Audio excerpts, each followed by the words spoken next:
The Earth is surrounded by an envelope of air, known as the atmosphere. At present, most of the flying is done in a layer about 10 miles thick. At 5,000 feet, the pressure is about 850 millibars. As we descend, the pressure increases. Near the ground, it is about 1,000 millibars.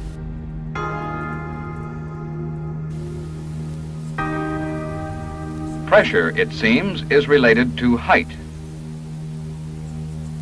An answer to this important question had to be found before a practical height indicator could be developed for aircraft. In this atmosphere, the pressure-height relationship never varies. The sea level pressure of the atmosphere is taken to be 1,013.2 millibars.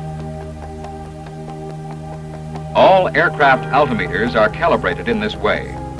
They thus provide consistent height indications for any given pressure.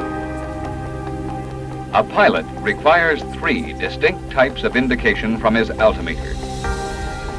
Different flight levels can therefore be used to provide separation between aircraft. This pressure must be measured by an observer on the ground. This pressure reading is called a QNH. Landing charts show the height of obstacles in the vicinity of the aerodrome. The altimeter will indicate 0 height on landing. 1,013.2 millibars gives flight levels. A QNH setting gives altitude. A QFE setting gives height above the runway. These terms are not interchangeable.